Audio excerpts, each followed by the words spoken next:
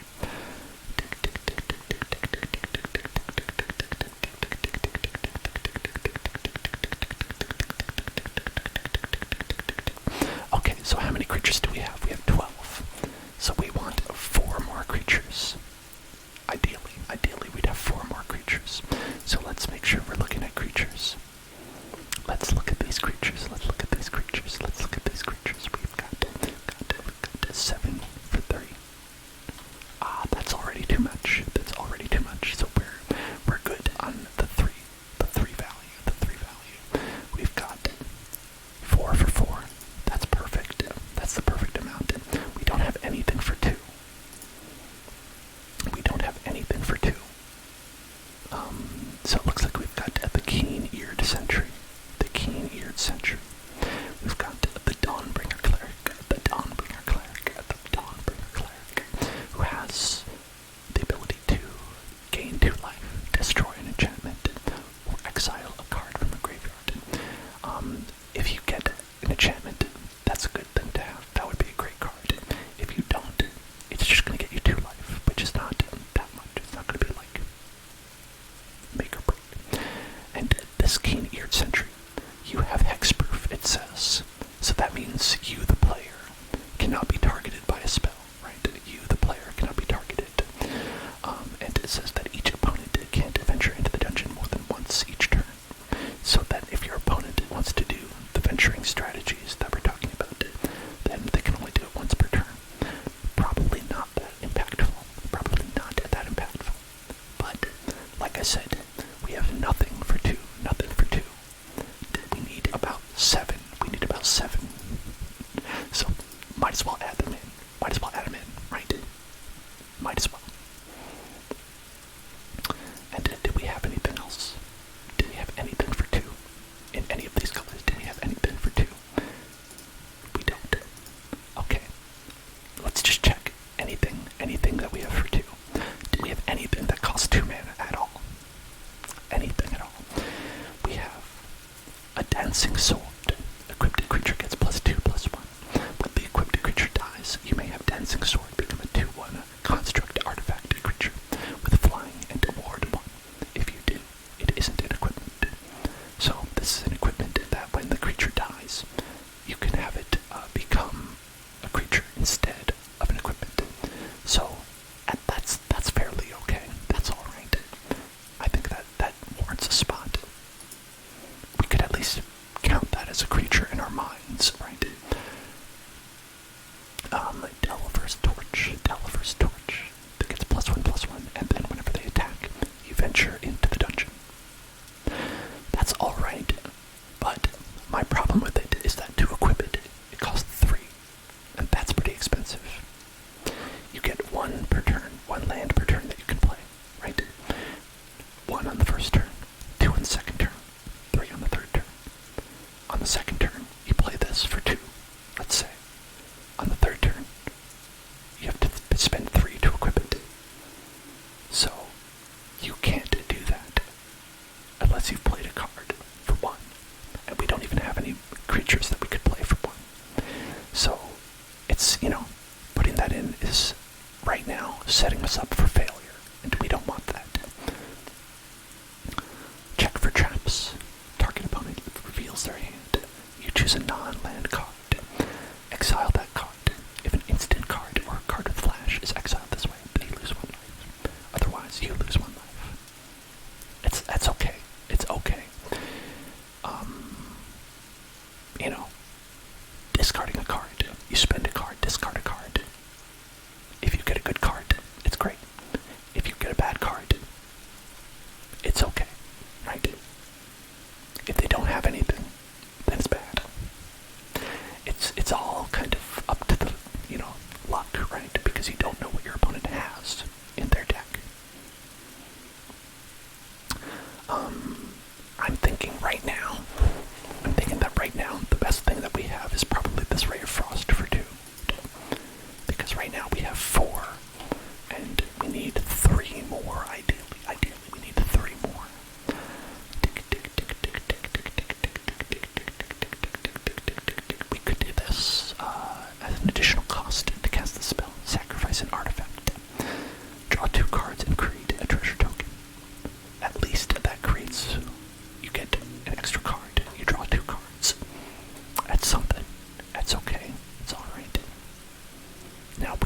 mainly white and blue, so that might not be great.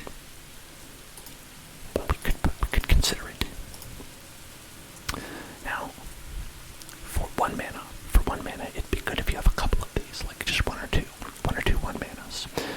It gives you something to do on the first turn, and otherwise, it gives you something.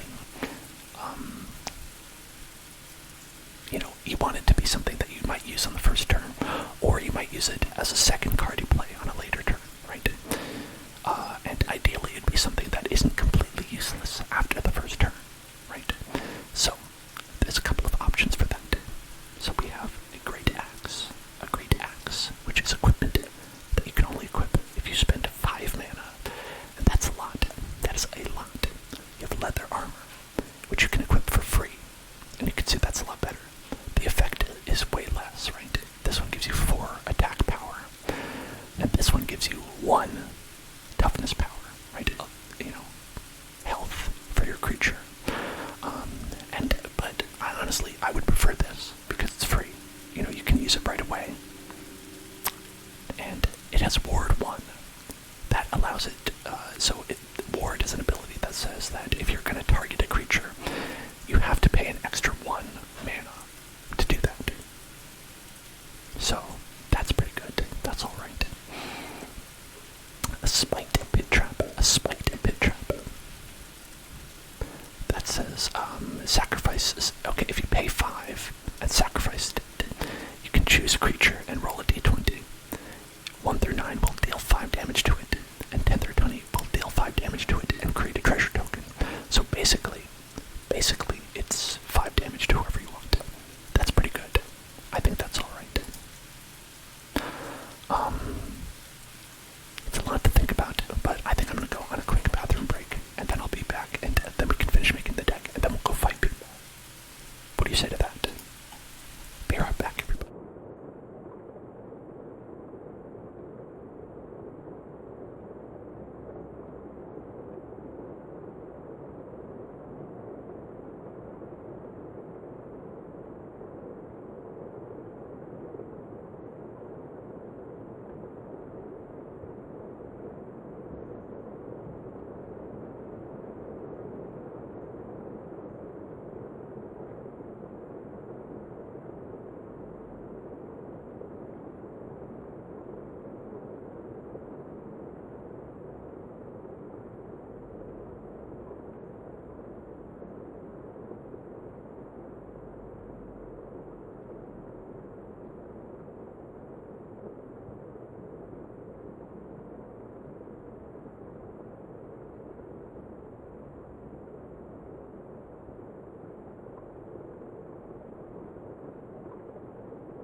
Hello, I am back, everybody. Hello, and welcome back. Welcome back to me, and welcome back to you. What's up, everybody? So, we were thinking about our wonderful deck that we've been making. Our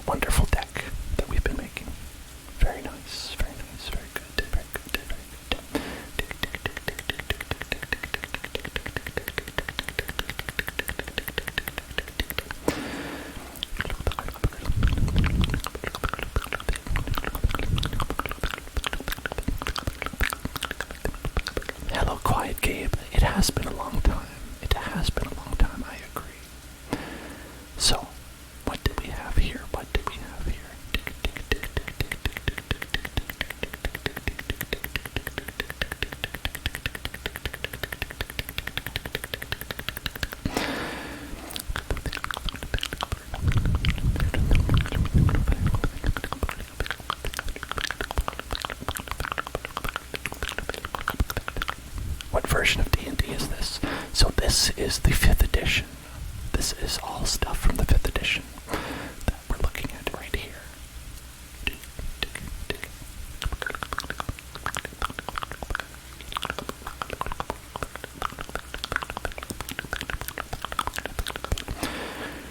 Alright, so I'm wondering if this secret door is worth it here, where it's 1 mana, right? But it is a creature. It is a creature, and it can be used to defend, right? We can use it as a blocker early on, and later on, you can use it to spend mana if you just don't have anything to do. Ferks, pay attention, pay attention, pay attention, pay attention, pay attention, pay attention, look at me, pay attention, pay attention. Get tingles, get tingles. It's time to get tingles, it's time to get tingles, it's time to get tingles right now. Get tingles right now, get tingles, get tingles, get tingles right now. Get tingles, get tingles right now. Thank you.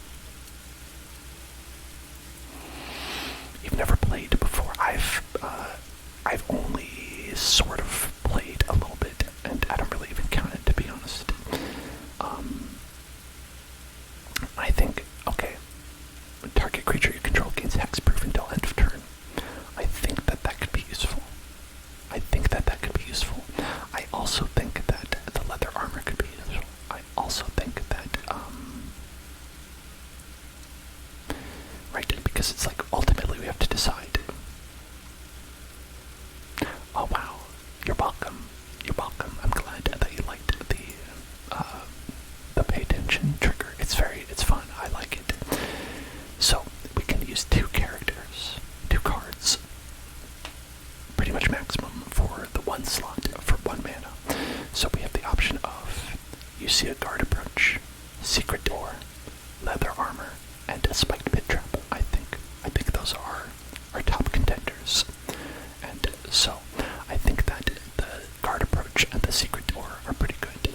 The guard approach and the secret door, they're pretty good. And I think that it is dependent on getting a blue mana first, which you might not. But there's also the question of, what would it be like if you didn't have this on the first turn? Right? Would it be bad if you drew this card? Would it make you sad if you drew that card? So that's what you have to consider.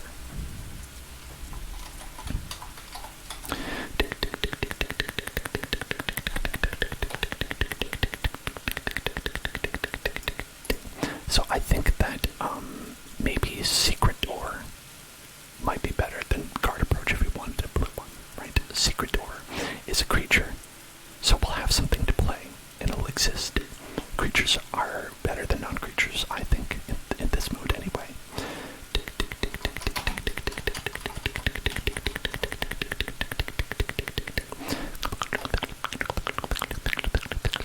Then leather armor and spiked pit trap as well. Those are 2 that you have to consider. So I think let's get the secret door. Let's put that secret door in there. And then we'll decide, do we want the spiked pit trap? Or do we want a leather armor? Right. So this is good. This one is good, but not until turn 5, right? It's not going to be until turn 5 that it's useful. It kind of does nothing until then. But at the same time, if you use it and get it later, you'll still have that, and it can do 5 damage to anything. But this is useful for multiple creatures, right? You get 1 extra toughness on a creature and ward 1, so it's more expensive to target them. So that could also be good. That could also be good.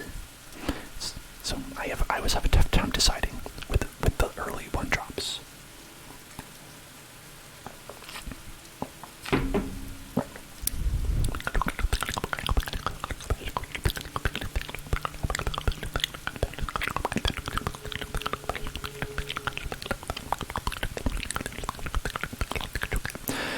I think we should go with this one.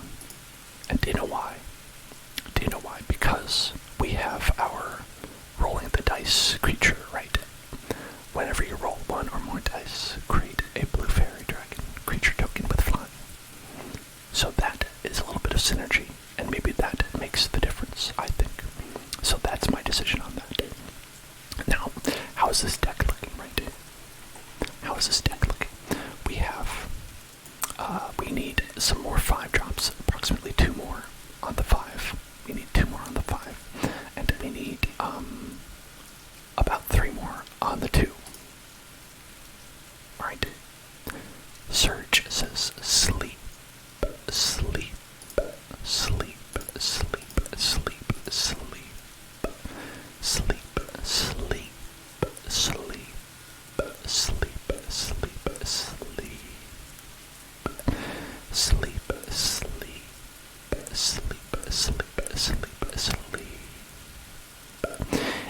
look at our 5 cards that we have, the ones that cost 5, this is the only one that even is remotely similar to the cards that we have in our deck. So, I guess that's, you're going in the deck, baby. You're going in.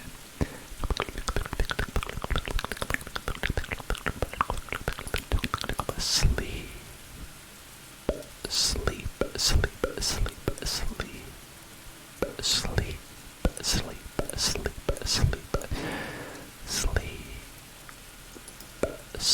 Sleep. Sleep. Sleep. Sleep. Sleep. Sleep. Sleep. Sleep. Okay, so if you look at what are our stream days are Monday, Wednesday, Friday, Sunday, and this is a bonus stream. This is a bonus stream because of wonderful people like yourself, Ninja, who have subscribed. Because I love all of you, so we're doing a little bit of an extra stream today. How have you been doing, Foxy? Have you been doing well lately? I hope you have been. I hope you've been doing well.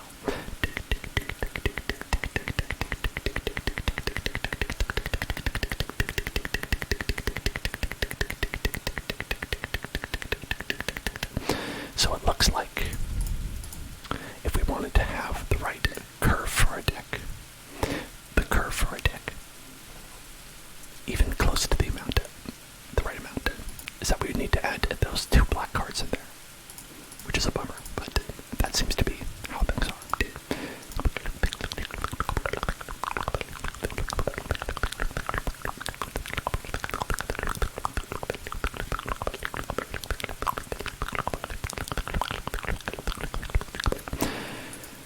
But it's not all bad, because we have, what did we have? Wasn't it? Here, Evolving Wilds. So this is a tapped land. So, when it goes into play, you sacrifice it, and then you search your library for whatever kind of land you want. Then you put it onto the battlefield, tapped, so you can use it next turn. So, it's basically an investment. You're saying, I don't think I'm going to get the right lands that I need, so I'll use this one, even though it'll come in tapped, and then I'll get the right land that I want. So that ends up being pretty helpful as a result.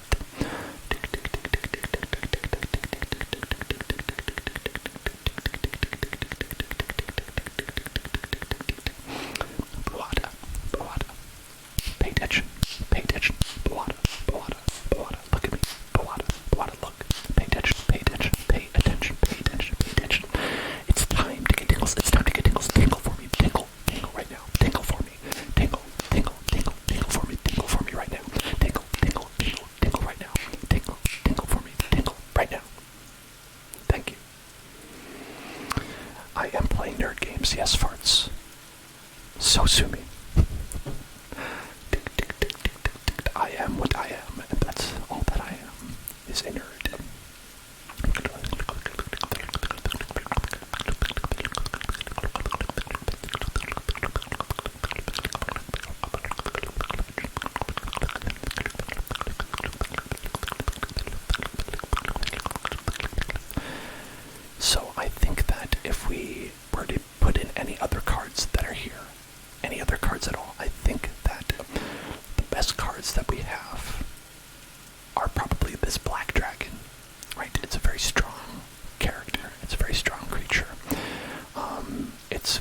so if we did that, we'd probably want to cut a different card. We'd want to cut a different card, so we could put that in there. Because you want 40 cards, and we have built up to 40 right now. We have 16 creatures. The right amount. Just the right amount. Just the right amount. And we have 5 artifacts. But one is a gargoyle, one is a wall, so that's okay because those are creatures.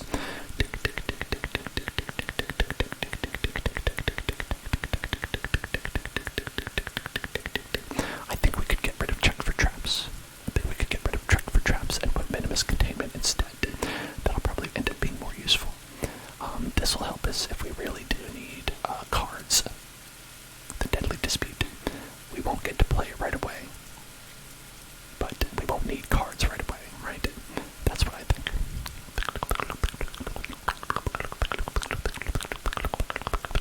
Alright. I think we're good with this. I think we're good with this deck. It's a little bit lopsided. It has too much 3, not enough 2. Like, I would like it if it were switched a little bit, and we're low on the 5s, but it'll be okay. I think it'll be alright. So now, let's think of a name for this deck and a picture that we want. Which picture would we like to represent our wonderful deck, and what name would we like to represent our wonderful deck?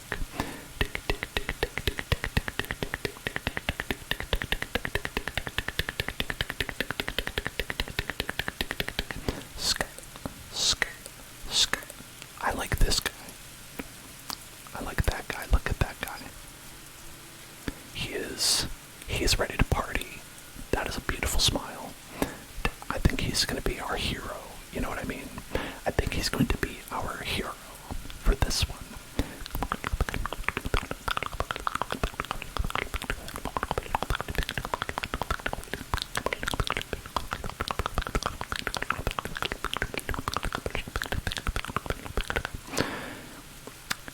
Now, what was our strategy? What would be a good name for this deck? What do you think? What do you think? Charm to Sleep.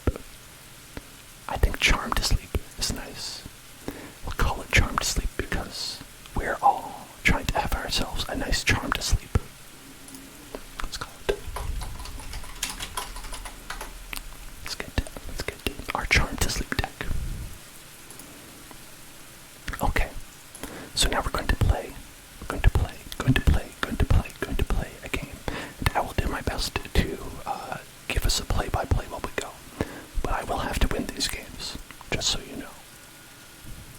Hello, Tovar. Hello, how are you doing today? So, I'll say in advance, forgive me if I don't do a trigger during a game.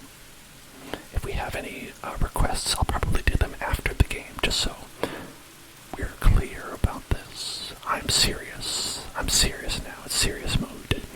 We have 3 lands, no white mana. 3 lands, no white mana. Well, I guess we have this to deflect it. We could try it. We'll try it. Let's try it. Let's give it a shot.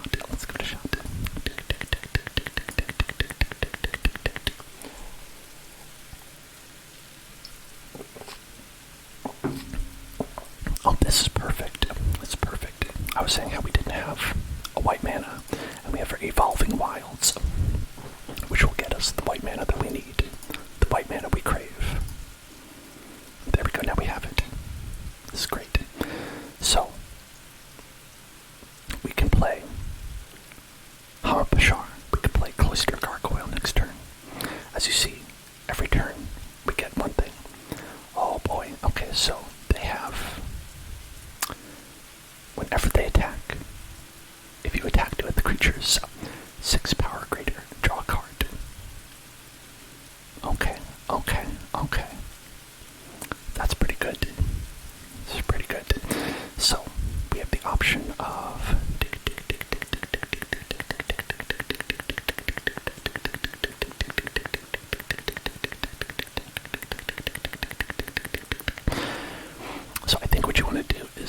Hamapashar, and then Cloister.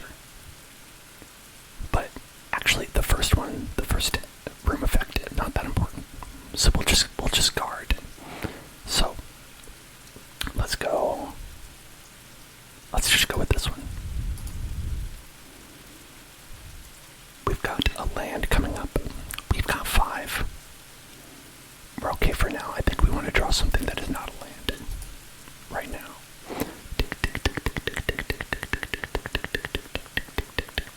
So this will be able to block. We'll be able to block with that. And if we're able to get 2 goblin creature tokens because of Hamapashar, that'll be good.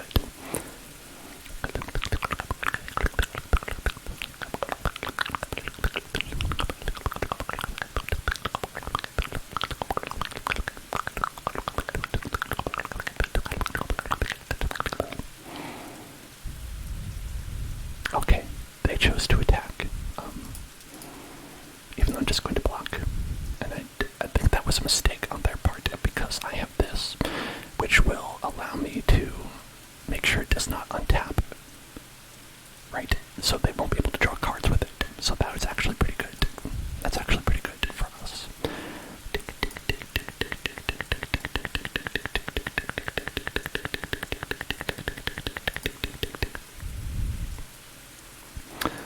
So we're not going to attack this. This guy will actually get us, so that's not good. But it's okay.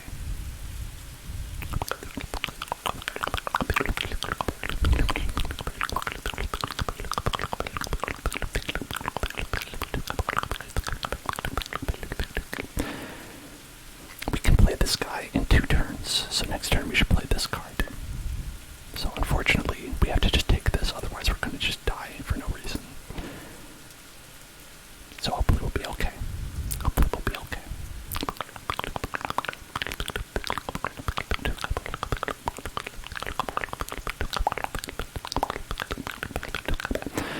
Okay, so now we have a different option. Flying, and when we enter, we can scry. So that could be pretty good, because this is a 3/3. That's kind of a powerful creature. And so I think that's what we want to do. Oh, we got a 19, so we scry 2. So we say, do we want these cards? What do we think? I think this is a no. That's going to be a no for me, dog. And then this one, that'll be a yes for me, dog. This one will be a yes for me, dog.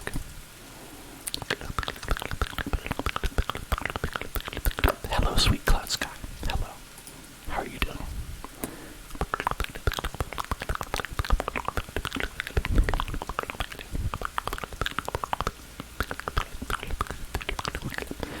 So this creature will be pretty good because we'll be able to get 3 in each time, but this is also a pretty scary guy. So I'm not quite sure what we should do about that. I think maybe we should block it, but I'm not entirely sure. So they did a scary thing, which was not attack. That's always a little bit scary, because you're like, well, what are they thinking? What's going on? What's the deal with that? What's the deal with that? So let's just try attacking, because what we want to do is play this guy.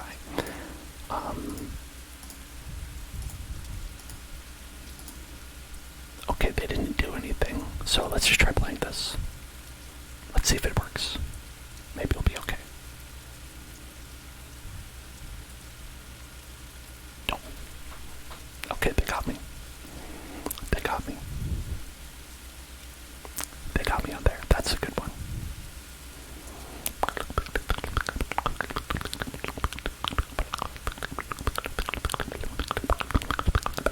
I should have seen that coming. That was a mistake on my part. But, how can you know? Truly, how can you know?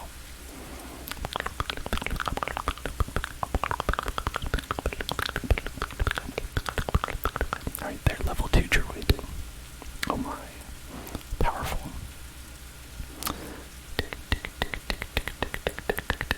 So they have a bunch of different ways to draw cards and things like that.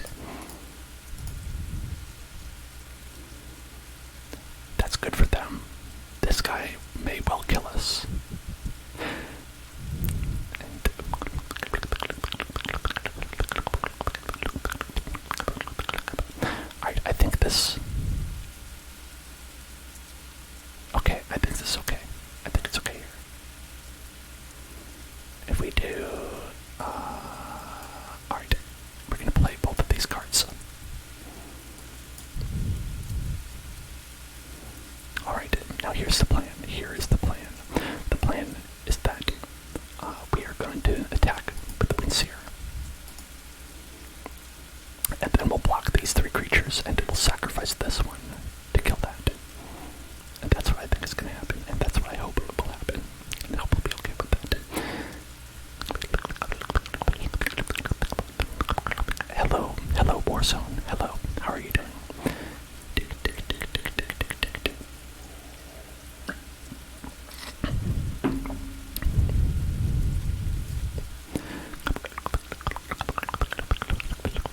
That's a powerful creature. That's a powerful creature.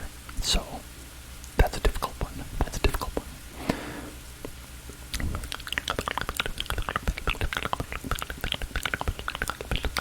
Alright, so definitely we want to kill that. We could take two. That's okay. We can't take three. Well, okay. We could kill it, and that's probably alright. And taking 7 would be bad. Taking 7 would be pretty bad.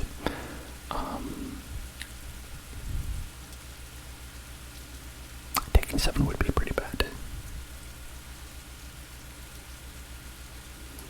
But I think that's what's going to happen. I am worried about this. I don't think this is going to go too well. Okay, this is a 3-4. Then we could venture into the dungeon.